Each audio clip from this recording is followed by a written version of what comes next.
नमस्कार, आप देख रहे हैं न्यूज नेशन। आपके साथ मैं हूं लक्ष्य मोनू, मेरे साथ है। और सेंचुरियन में मिली टीम इंडिया को साउथ अफ्रीका के खिलाफ एक करारी हार।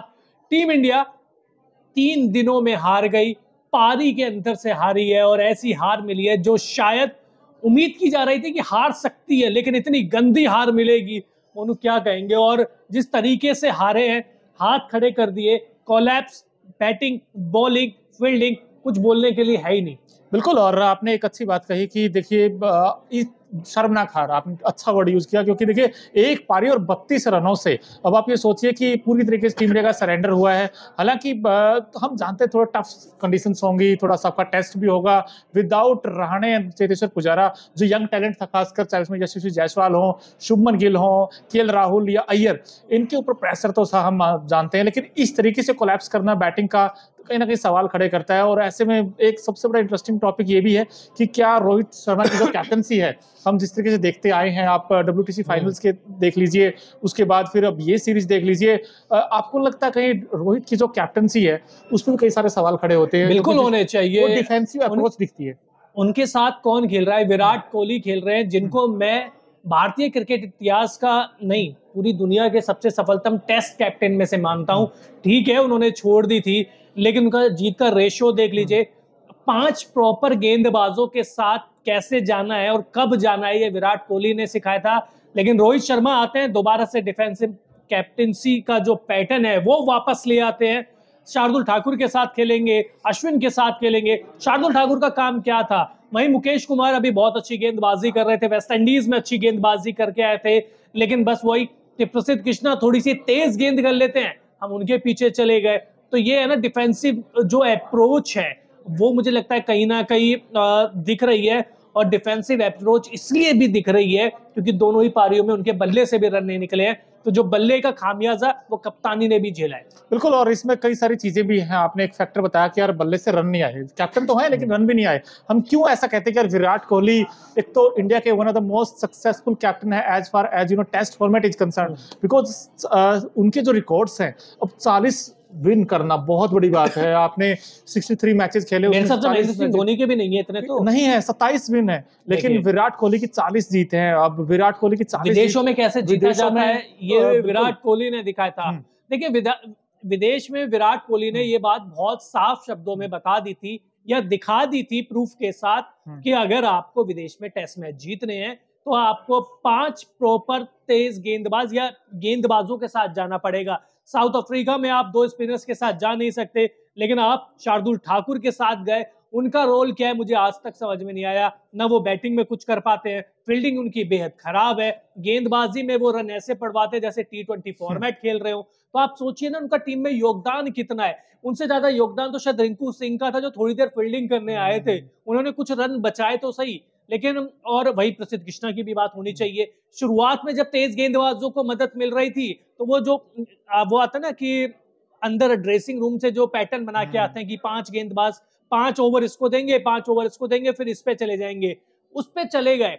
पिच से कितनी मदद मिल रही है गेंदबाजों को, उससे कोई फर्क नहीं पड़ा उनको। वो सोच के आए थे, कागजों पर प्लानिंग बना के आए थे, तो वो देख लीजिए उसका क्या हुआ। देखिए लक्ष्य सर जो हमारे साथ बैठे हुए, सर के थोड़ा सा ना दुख झलकता है, और ये वाजिब भी है, क्योंकि देखिए गोल्डन अपॉर्चुनिटी टीम इंडिया के लिए, क्योंकि अगर ये टेस्ट मैच जीतता है इंडिया, साउथ अफ्रीका की ये बैटिंग, इसमें डिविलियर्स नहीं है, इसमें कालिस नहीं है, इसमें ग्रैम स्मिथ नहीं है, इनएक्सपीरियंस सिर्फ एक एल्गर है, एक अनुभव के नाम पर एल्गर है, हम उसी को नहीं रोक पाए। और मार्को येंसन देख लीजिए ना, वो जब इतनी अच्छी पारी खेल सकते हैं तो पिच में इसका मतलब ये साफ साफ है कि हवा तो नहीं थी वो पिच। बिल्कुल। आपको नहीं, पूरे हिंदुस्तान को थोड़ा सा कसक है, क्योंकि 31 ईयर हो गए इंडिया में, कभी साउथ अफ्रीका में आपने साउथ अफ्रीका टेस्ट सीरीज नहीं जीती, अभी भी नहीं जीतेंगे। ये अच्छा मौका सर, अच्छा प्लेटफॉर्म था, बिकॉज आपके पास यंग प्लस एक्सपीरियंस अच्छा कॉम्बिनेशन था, क्योंकि आपके पास अच्छे नाम थे, रोहित, विराट, इस तरीके की फॉर्म, और साथ ही साथ आपके पास गेंदबाजी में जसप्रीत बुमराह का होना आपका। अच्छा, एक सवाल मेरा आपसे, क्या मोहम्मद शमी होते तो क्या इस गेंदबाजी आक्रमण की वो धार ऐसी रहती या आपको लगता है कि साउथ अफ्रीका भी ज्यादा रन नहीं बना पाता?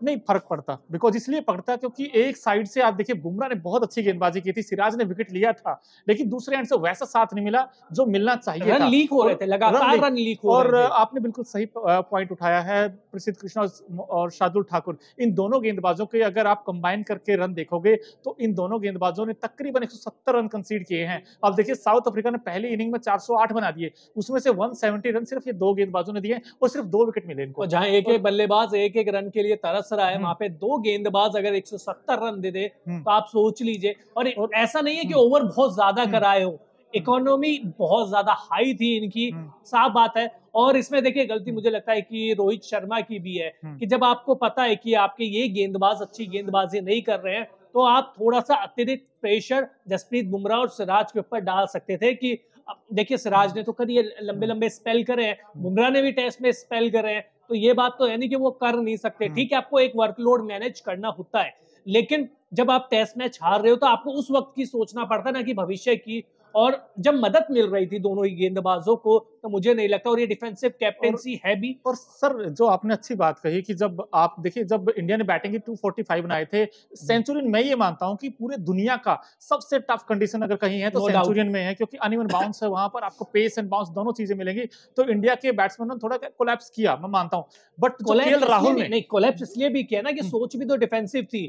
क्या रोहित शर्मा आते ही के साथ ही बल्ला नहीं घुमा सकते थे जैसे कि वीरेंद्र सहवाग घुमाते थे या ऋषभ पंत खेलते थे? देखिए आपको कोई ना, वो तो एक आपको चक्कर बना के दे दिया, ठीक है, वो चक्रव्यूह बना के दे दिया, वो तोड़ना कैसे वो तो आपको पता है ना। और रोहित शर्मा जैसे बल्लेबाज को बताने की जरूरत है नहीं, जो दुनिया के महानतम बल्लेबाजों में एक आते हैं। तो आपने एक वो प्लान ए लेके आए थे कि डिफेंसिव डिफेंसिव डिफेंसिव डिफेंसिव करके आप गेंद तो रोक लोगे, लेकिन एक गेंद काटा बदलेगी और गिल्ले उड़ेंगे या स्लिप में गेंद चली जाएगी। तो मुझे लगता है कि यहाँ पे एज ए बैट्समैन भी रोहित शर्मा से गलती हुई है। नहीं, मैं 2-3 चीजें इसमें टेस्ट मैच के बारे में बोलना चाहता हूं। 245 ठीक आपका फाइटिंग टोटल था, गेंदबाजों के पास मौका था इस मैच में वापस आने का, क्योंकि इस विकेट के ऊपर 245 इनफ था। मैं ये नहीं कह रहा कि कम है या ज्यादा था, और कहीं के पिच के हिसाब से 350 रन थे और वो भी तब जब आपने 11 for 1 कर दिया था, आपने मार्करम का विकेट आते ही ले लिया था। तो ऐसे में जब लंच हुआ था, सर मुझे अभी भी याद है 49 for 1 था साउथ अफ्रीका स्कोर, लेकिन जैसे लंच के बाद वापस खेलने आए दोनों बैट्समैन,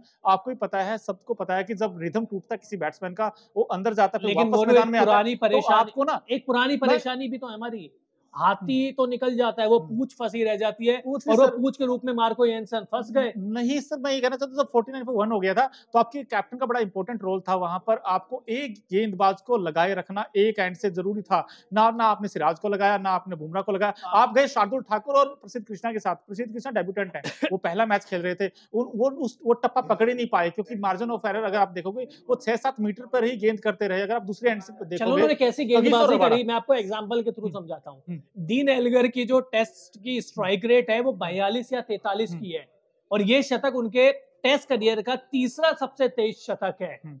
स्ट्राइक रेट बहुत हाई थी, 70 के करीब स्ट्राइक रेट था उनका। तो सोचिए कि कितनी खराब गेंदबाजी हुई होगी कि जिस बल्लेबाज का करियर का स्ट्राइक रेट 42-43 का है, उसने 70 के करीब की स्ट्राइक रेट से रन बनाए हो, तो हमने कितनी खराब गेंदबाजी करी। खराब इसलिए की क्योंकि जो बाकी बैट्समैन जो आउट हुए डिसमिसल, अगर आप देखोगे तो आपने सारी गेंदें आगे करके आउट किया है, लेकिन जब डेन एल्गर बैटिंग करते थे वो आगे गेंद को डिफेंस करते थे और उसके बाद पुल शॉट बहुत अच्छा खेलते थे शॉर्ट ऑफ लेंथ गेंद पर। अब शार्दुल ठाकुर कमजोरी क्या थी कि या तो वो गेंद डाउन द लेग साइड करते रहे या फिर ऑफ स्टंप के बाहर करते रहे। अब साउथ अफ्रीका में अगर आप खेलोगे तो सबसे अच्छा 125 की स्ट्राइक रेट से बाउंसर भी तो मार रहे थे ना। मार रहे थे सर, लेकिन मैंने 2 चीज सीखी है यहाँ इस सेंचुरी की पिच पर। एक तो डेन एल्गर की जो बैटिंग थी वो मैंने देखी, केएल राहुल की मैंने बैटिंग देखी, विराट की इन तीनों बैट्समैनों क्या किया था, इन तीनों बैट्समैनों ने बॉडी के पास आके खेले थे, ये बैटर पैड को एक साथ लाकर खेले थे। अब आप उसको गिल को देखोगे, जायसवाल को देखोगे तो थोड़ा दूर खेल रहे थे। T20 है ना, वो T20 खेल के आ रहे, बल्ला तो फेंकना है ही, वो फेंकना है।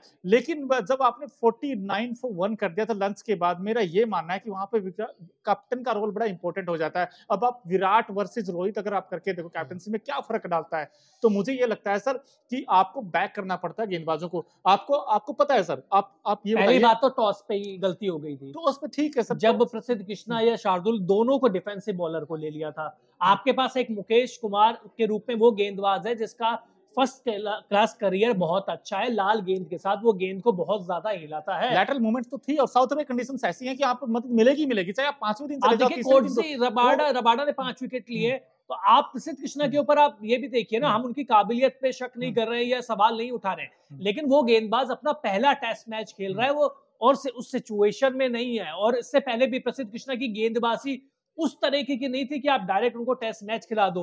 मुकेश कुमार अपने आप को पिछले 1 से 1.5 साल से प्रूफ करते आ रहे थे। मुझे लगता है कि मुकेश कुमार उसमें खेलना चाहिए था। अगर प्रसिद्ध कृष्णा को खिलाना था तो आप खिलाते, शार्दुल ठाकुर की जगह आप खिला लेते।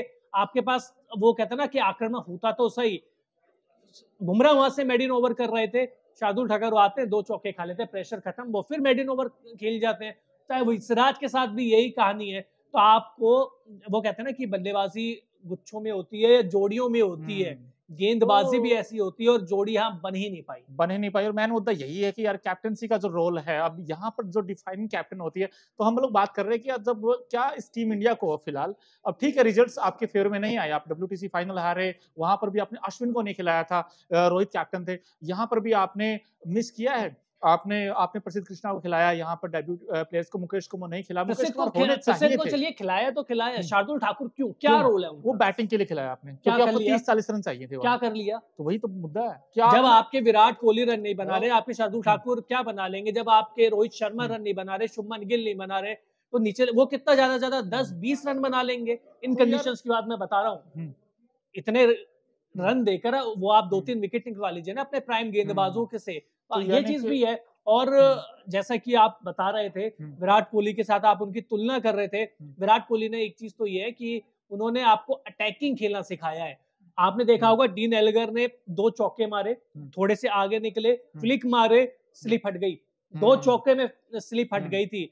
आप साउथ अफ्रीका में अगर स्लिप हटा दोगे तो आप सोच लीजिए क्या ही होगा। नहीं, आपने बड़ा अच्छी बात बोली, क्योंकि अगर आप रेट करोगे विराट वर्सेस रोहित कैप्टन से, हालांकि कंपेयर करने नहीं चाहिए, बट फिर भी अगर आप करते हो कंपैरिजन होगा, तो क्रिकेट में होता अगर भी होगा टेस्ट में, तो टेस्ट में अगर बेस्ट बनना है इस टीम इंडिया को, तो आपको विकेट्स निकालने पड़ेंगे, तभी आप मैच जीत सकते हो ओवरसीज कंडीशंस में। लेकिन विराट की सर मुझे 2 बातें बड़ी अच्छी लगी थी। जब मुझे आज भी याद है 13 दिसंबर 2014, वो तारीख आज भी मुझे याद है, MS धोनी को चोट लगी थी, उसके बाद विराट को कैप्टन बनाया था, विराट लड़े थे उस मैच में एडिलेड टेस्ट में, दोनों पारियों में शतक था, और उसके बाद फिर वापस आए, कम बैक किया, और उन्होंने फिर ओवरसीज कंडीशंस में जाना स्टार्ट किया। और रवि शास्त्री उस समय आपके कोच थे, तो रवि शास्त्री और विराट की जो जोड़ी थी, इन दोनों ने ये कहा कि भाई हमें तो ओवरसीज कंडीशंस में जीतना है। अब जीतेंगे कैसे? जब हम गेंदबाजों को बैक करेंगे। तो उन्होंने क्या कहा, उन्होंने कई लोगों ने कहा कि जसप्रीत बुमराह तो ना T20 की गेंदबाज है, वो टेस्ट के नहीं, बट विराट ने कहा कि नहीं, ये साउथ अफ्रीका में ही डेब्यू हुआ था कि हमें बुमराह चाहिए। क्यों? क्योंकि में एक ऐसा गेंदबाज, क्योंकि एक तो उनका एक्शन थोड़ा सा यूनिक है। एक सवाल मेरा आपसे है,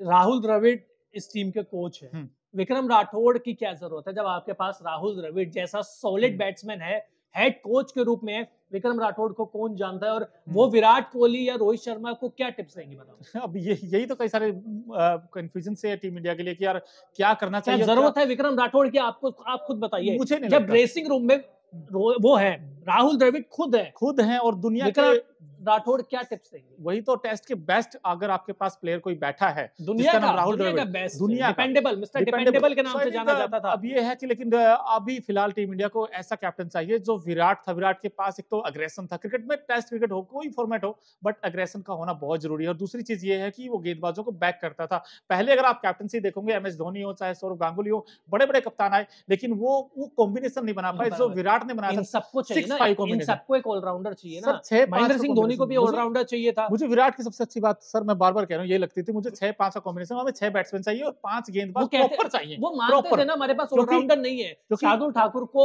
ऑलराउंडर मान रहे हो अगर आप, तो ये आपकी गलतफहमी है। गलतफहमी इसलिए क्योंकि आप बैटिंग पे रिलायबल नहीं हो सकते। क्योंकि मुझे एक दिलचस्प आंकड़ा मैं आपको बता दूं दोस्तों कि 35 टेस्ट मैच विराट कोहली ने विदेशी जमीन पर खेले हैं, जिसमें से 22 टेस्ट मैच में ऑल आउट किया है विरोधी टीम को। तो ये ताकत है। गेंदबाजी क्यों आप अपने गेंदबाजों के साथ गए?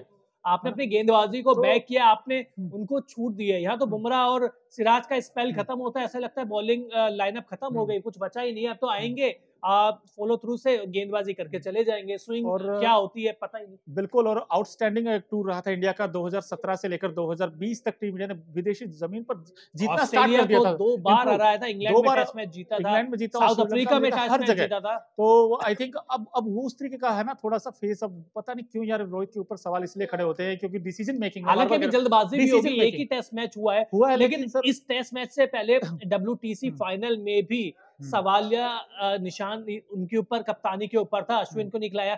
एक तो टीम का सिलेक्शन कैसे होता है ये मुझे समझ में नहीं आता कि कौन कर रहा है, क्या पिच देखते ही नहीं है, या पिच देखते हैं तो बिल्कुल सेफ खेलते हैं कि यार नहीं शार्दुल ठाकुर है ना, थोड़े से रन बना लेगा, 20-25 रन बना देगा, उसके चक्कर में 225 रन वो दे बैठते हैं भाई साहब।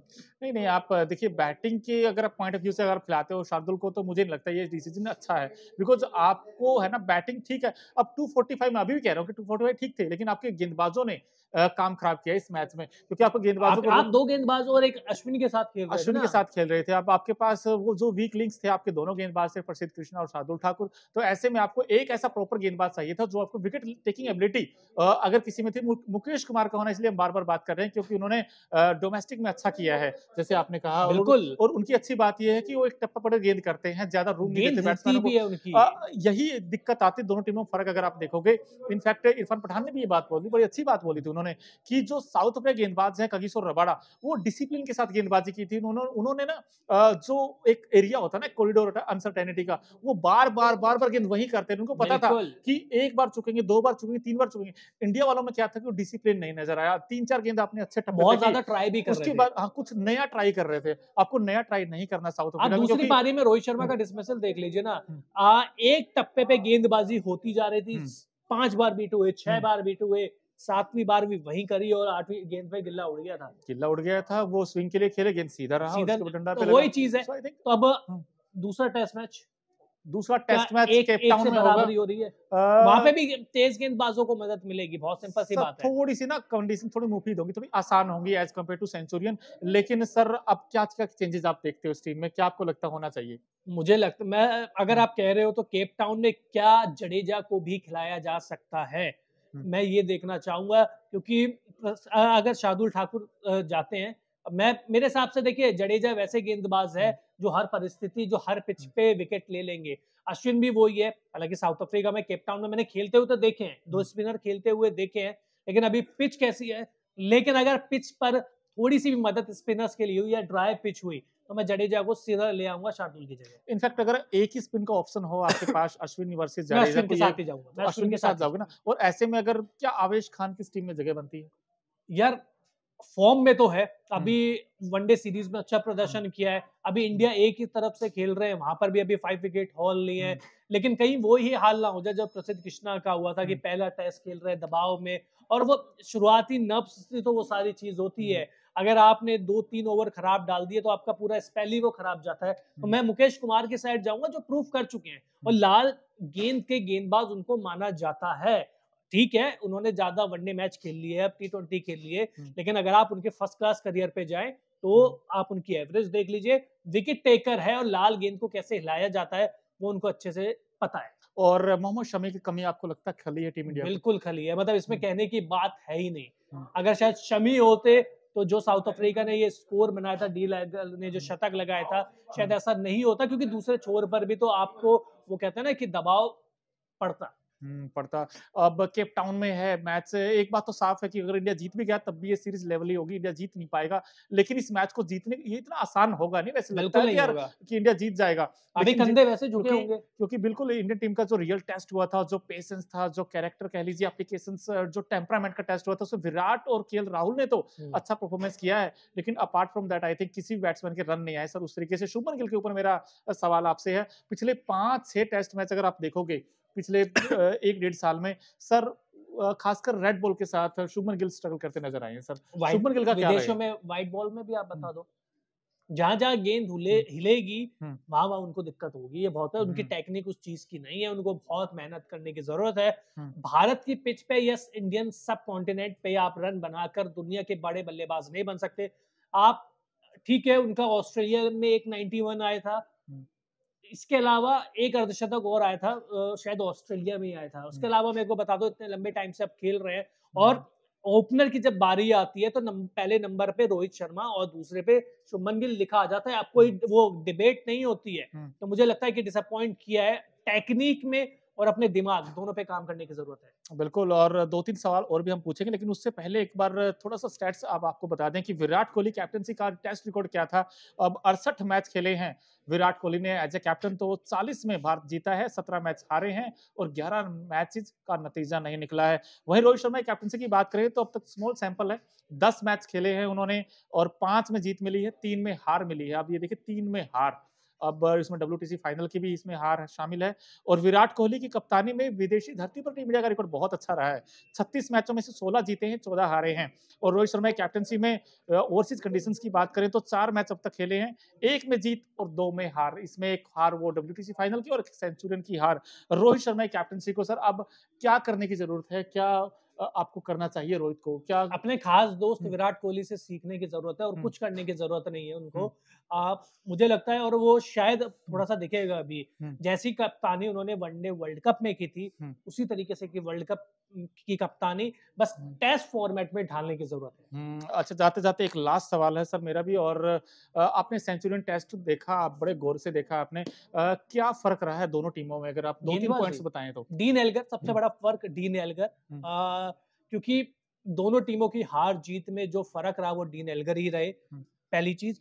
और दूसरी चीज गेंदबाजी, रबाडा, क्योंकि उनके देखिए कोर्जे ने भी विकेट लिए, बर्गड ने भी विकेट लिए, रबाडा ने भी विकेट लिए, तीनों ने विकेट लिए। हमारे साइड से किसने लिए? सिर्फ बुमराह ने लिए। और रबाडा का जो सबसे अच्छी बात यह है कि रबाडा हर मैच में विकेट लेते हैं और रोहित शर्मा को हर मैच में परेशान करते हैं। 11 में से 6 बार रोहित को आउट कर चुके हैं 11 पारियों में से। अब देखिए कितने खतरनाक होंगे ये गेंद। इसका कोई तोड़ है? कैसे खेलें इसको? मतलब बैकफुट पे ज्यादा खेलें या फिर आपको लगता है कि बैट और पैड के बीच बहुत ज्यादा गैप रह जाता है? क्या देखिए, मुझे तो लगता है कि रोहित शर्मा को अपना नेचुरल गेम खेलना चाहिए। टेक्निक वगैरह हमें पता है वो इतने स्ट्रांग नहीं है, हम सोचे कि वो डिफेंस करते रहे, ऐसा नहीं, वो पुजारा नहीं बन सकते। तो इससे अच्छा है कि वो 20 गेंद खेलकर 1 रन बनाए, उससे अच्छा है कि 20 गेंद खेलते हैं तो वो कम से कम 30 रन बना दे, जैसा कि काम सहवाग करते थे। मेरे हिसाब से वही ठीक रहेगा, क्योंकि टेक्निकली शुभमन गिल तो नहीं है स्ट्रांग, रोहित शर्मा भी स्ट्रांग नहीं है, तो अपना खेलने का जो नजरिया है वो बदलना पड़ेगा। कैप टाउन में जाते जाते 1-1, 1-0 या फिर ड्रॉ होगा?